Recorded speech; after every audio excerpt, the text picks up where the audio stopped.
Good wishes to all of you. Atomic Habits, James Clear. Topic of 8 from this book: How to Make a Habit Irresistible. In the 1940s, a Dutch scientist named Nico Tinbergen performed a series of experiments that transformed our understanding of what motivates us. Tinbergen, who eventually won a Nobel Prize for his work, was investigating hearing gulls, the grey and white birds often seen flying along the seashores of North America. Adult hearing gulls have a small red dot on their beak, and Tinbergen noticed that newly hatched chicks would peck, would peck this spot whenever they wanted food. To begin one experiment, he created a collection of fake cardboard beaks, just a head without a body. When the parents had flown away, he went over to the nest and offered these dummy beaks to the chicks. The beaks were obvious fakes, and he assumed the baby birds would reject them altogether. However, when the tinny girls saw the red spot on the cardboard beak, they pecked away just as if it were attached to their own mother. They had a clear preference for those red spots as if they had been genetically programmed at birth. Soon, Tinbergen discovered that the bigger the red spot, the faster the chicks pecked. Eventually, he created a beak with three large red dots on it. When he placed it over the nest, the baby birds went crazy with delight. They pecked at the little red patches as if it was the greatest beak they had ever seen. Tinbergen and his colleagues discovered similar behavior in other animals. For example, the grey-lag goose is a ground nesting bird. Occasionally, as the mother moves around on the nest, one of the eggs will roll out and settle on the grass nearby. Whenever this happens, the goose will waddle over to the egg and use its beak and neck to pull it back into the nest. Tinbergen discovered that the goose will pull any nearby round object, such as a billiard ball or a light bulb, back into the nest. The bigger the object, the greater their response. One goose even made a tremendous effort to roll a volleyball back and sit on top, like the baby girls automatically pecking at red dots. The grey-lag goose was following an instinctive rule: when I see a round object nearby, I must roll it back into the nest. The bigger the round object, the harder I should try to get it. It's like the brain of each animal is preloaded with certain rules for behavior.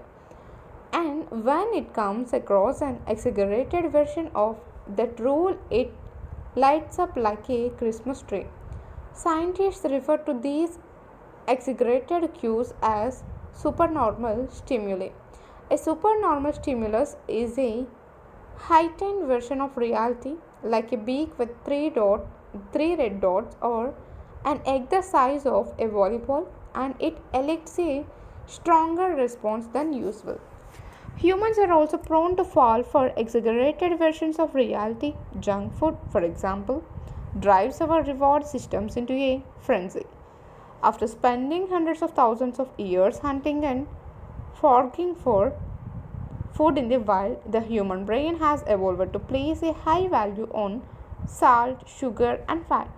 Such foods are often calorie dense, and they were quite rare when our ancient ancestors were roaming the savannah. When you don't know where your next meal is coming from, eating as much as possible is an excellent strategy for survival. Today, however, we live in a calorie rich environment. Food is abundant, but your brain continues to crave it like it is scarce. Placing a high value on salt, sugar, and fat is no longer advantageous to our health. But the craving persists because the brain's reward centers have not changed for approximately 50,000 years. The modern food industry relies on stretching our Paleolithic instincts beyond their evolutionary purpose. A primary goal of food science is to create products that are more attractive to consumers. Nearly every food in a bag, box, or jar has been enhanced in some way, if only with additional flavoring. Companies spend millions of dollars to discover the most satisfying level of crunch in a potato chip or the perfect amount of fizz in a soda.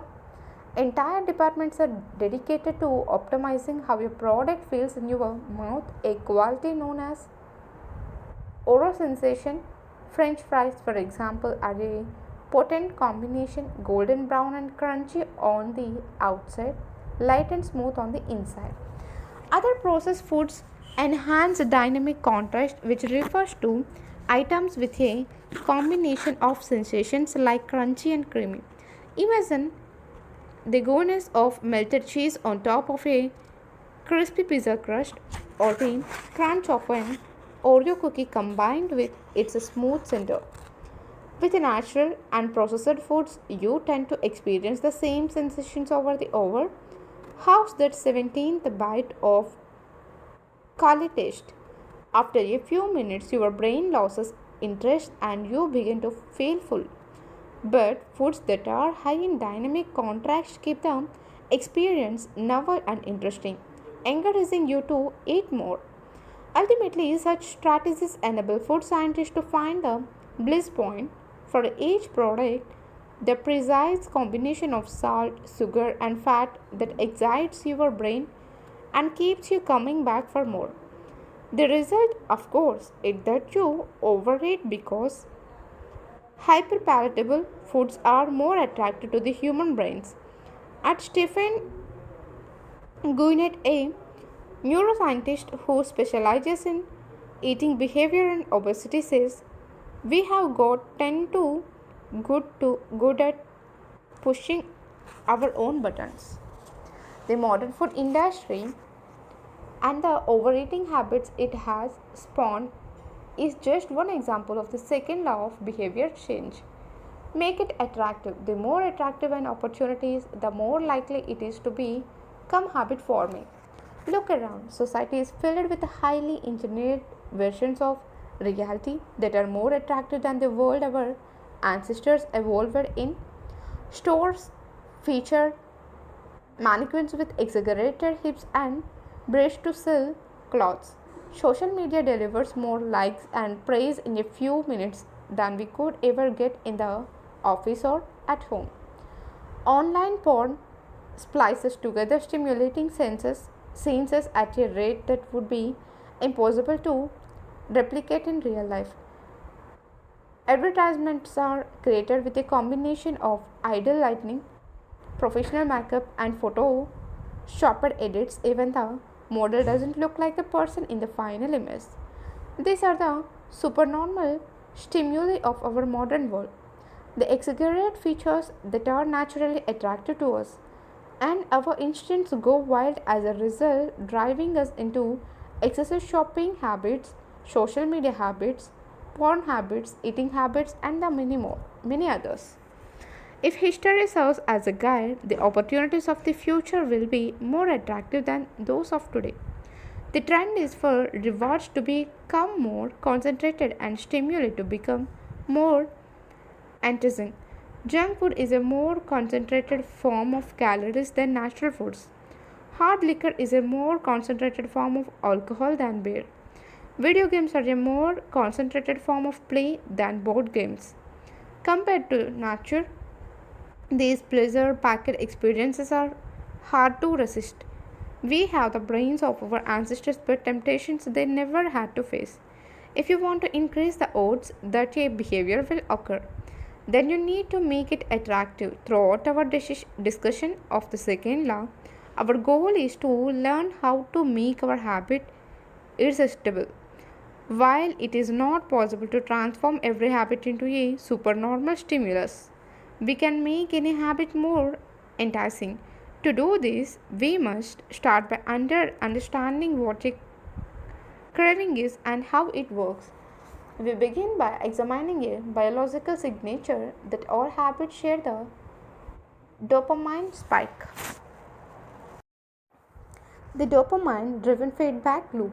Scientists can track the precise moment a craving occurs by measuring a neurotransmitter called dopamine. The importance of dopamine became apparent in 1954 when the neuroscientists James Olds and Peter Milner ran an experiment that revealed the neurological processes behind craving and desire. By implementing electrodes in the brains of rats, the researchers blocked the release of dopamine. To the surprise of the scientists, the rats lost all will to live. They wouldn't eat. They wouldn't have sex. They didn't crave anything. Within a few days, the animals died of thirst. In follow-up studies, other scientists also inhibited the dopamine releasing parts of the brain, but this time they squirted little droplets of sugar into the mouths of the dopamine depleted rats. Their little rat faces lit up with a pleasurable grins from the tasty substance. Even though dopamine was blocked, they liked the sugar just as much as before. They just didn't want it anymore. The ability to experience pleasure remained, but without dopamine, desire died, and without desire, action stopped. When other researchers reversed this process and flooded the reward system of the brain with dopamine, animals performed habits at breakneck speed. In one study, mice received a powerful hit of dopamine each time they poked their nose in a box. Dopamine is not the only chemical that influences your habits. Every behavior involves multiple brain regions and neurochemicals, and anyone who claims that habits are all about dopamine is skipping over major portions of the process. It is just one of the important role players in habit formation. However, I will single out the dopamine circuit in this chapter because it provides a window into the biological underpinnings of desire, craving, and motivation that are behind every habit. Within minutes, the mice developed a craving so strong they began poking their nose into the box 800 times per hour. Humans are not so different. The average slot machine player will spin the wheel 600 times per hour. Habits are a dopamine driven feedback loop.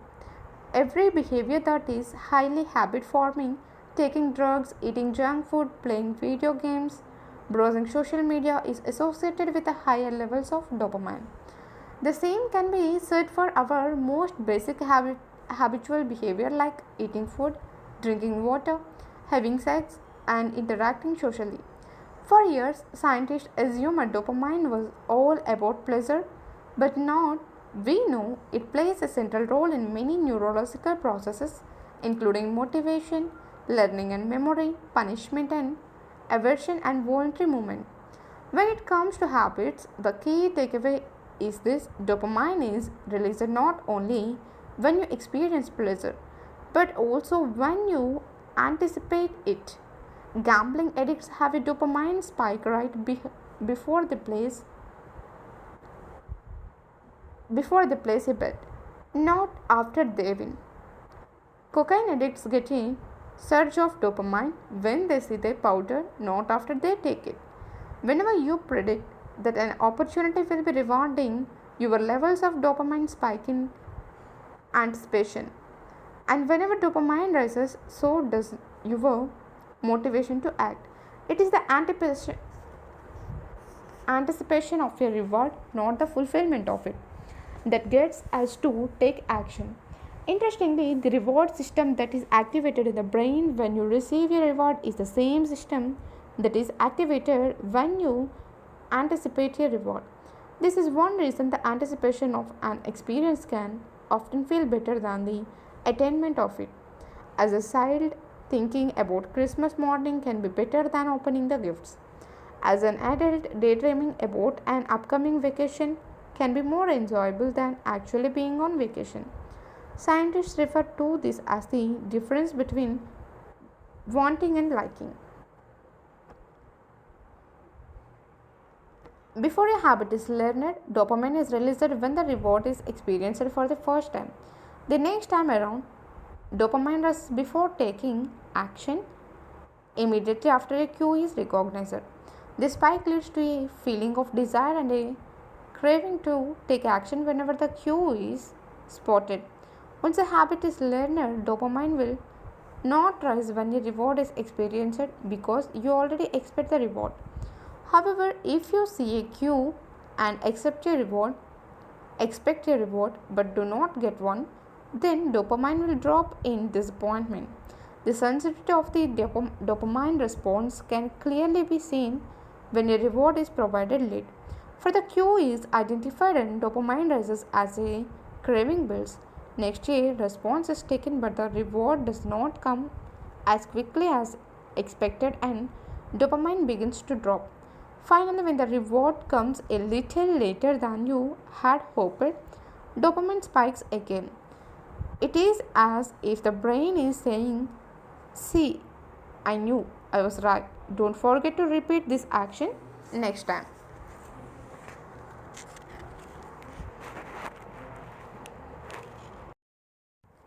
Your brain has far more neutral circuitry allocated for wanting rewards than for liking them. The wanting centers in the brain are large was centers in the brain are large. The brainstem, the nucleus accompanies the ventral tegmental area, the dorsal striatum, the amygdala, and portions of the prefrontal cortex. By comparison, the liking centers of the brain are much smaller. They are often referred to as hedonic hotspots and are distributed like tiny islands throughout the brain. For instance, researchers have found that 100% of the nucleus accumbens is activated during wanting. Meanwhile, only 10% of the structure is activated during liking. The fact that the brain allocates so much precious space to the regions responsible for craving and desire provides further evidence of the crucial role these processes play. Desire is the engine that drives behavior. Every action is taken because of the anticipation that precedes it. It is the craving that leads to the response. These insights reveal the importance of the second law of behavior change.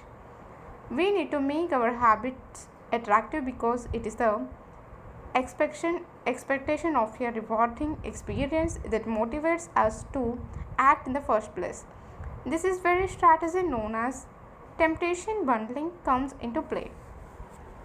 How to use temptation building to make your habits more attractive. Ronan Bryan, an electrical engineering student in Dublin, Ireland, enjoyed watching Netflix, but he also knew that he should exercise more often than he did.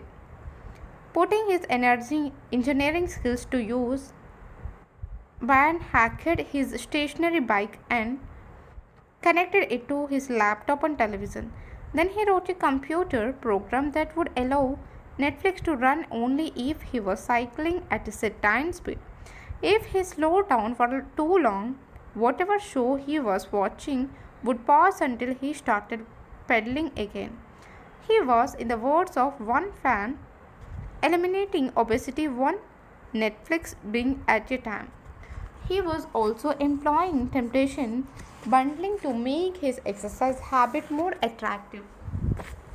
Temptation bundling works by linking an action you want to do with an action you need to do. In Brain's case, he bundled watching Netflix, the thing he wanted to do, with riding his stationary bike, the thing he needed to do. Businesses masters at temptation bundling. For instance, when the American Broadcasting Company, more commonly known as ABC, launched its Thursday night television lineup for the 2014-15 season, they promoted temptation bundling on a massive scale. Every Thursday, the company would air three shows created by screenwriter Shonda Rhimes: Grey's Anatomy, Scandal, and How to Get Away with Murder. They branded it as Ticket on ABC. Ticket stands for Thank God It's Thursday. In addition to promoting the shows, ABC encouraged viewers to make popcorn, drink red wine, and enjoy the evening. Andrew Kubjit, head of scheduling for ABC, described the idea behind the campaign. We see Thursday night as a viewership opportunity with either couples or women by themselves who want to sit down and escape and have fun and drink their red wine and have some popcorn.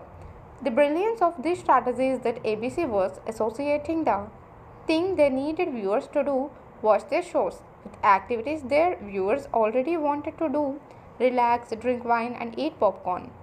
Over time, people began to connect watching ABC with feeling relaxed and entertained. If you drink red wine and eat popcorn at 8 p.m. every Thursday, then eventually 8 p.m. on Thursday means relaxation and entertainment. The reward gets associated with the cue, and the habit of turning on the television becomes more attractive. You, you are more likely to find a behavior attractive if you get to do one of your favorite things at the same time. Perhaps you want to hear about the latest celebrity gossip, but you need to get in shape. Using temptation bundling, you could only read the tabloids and watch reality shows at the gym. Maybe you want to get a pedicure, but you need to clean out your email inbox. Solution: only get a pedicure while processing overdue work emails. Temptation bundling is one way to apply a psychology theory known as Primak's principle, named after the work of Professor David Primak. The principle states that more probable behaviors will reinforce less probable behaviors. In other words, even if you don't really want to process overdue work emails, you will become conditioned to do if if it means you get to do something you really want to do along the way. You can even combine temptation bundling with the habit stacking strategy we discussed in chapter 5 to create a set of rules to guide your behavior. The habit stacking plus temptation bundling formula is: after current habit, I will habit I needed. After habit I needed, I will habit I want. If you want to read the news but you need to express more gratitude after I get my morning coffee, I will say one thing I am grateful for that happened yesterday. Need. After I say one thing I am grateful for, I will read the news want. If you want to watch sports but you need to make sales calls, after I get back from my lunch break, I will call 3 potential clients need. After I call 3 potential clients, I will check SPAN want. If you want to check Facebook but you need to exercise more, after I pull out my phone, I will do 10 burpees need. After I do 10 burpees, I will check Facebook I want. The hope is that eventually you look forward to calling 3 clients or doing 10 burpees, because it means you get to read the latest sports news or check Facebook. Doing the thing you need to do means you get to do the thing you want to do. We begin this chapter by discussing supernormal stimuli, which are heightened versions of reality that increase our desire to take action. Temptation bundling is one way to create a heightened version of any habit by connecting it with something you already want. Engineering a truly irresistible habit is a hard task, But this simple strategy can be employed to make nearly any habit more attractive than it would be otherwise. Chapter summary. The second law of behavior change is make it attractive. The more attractive an opportunity is, the more likely it is to become habit forming. Habits are a dopamine driven feedback loop. When dopamine rises, so does our motivation to act. It is the anticipation of a reward, not the fulfillment of it, that gets us to take action. The greater the anticipation, the greater the dopamine spike. Temptation bundling is one way to make your habits more attractive. The strategy is to pair an action you want to do with an action you need to do. Thank you.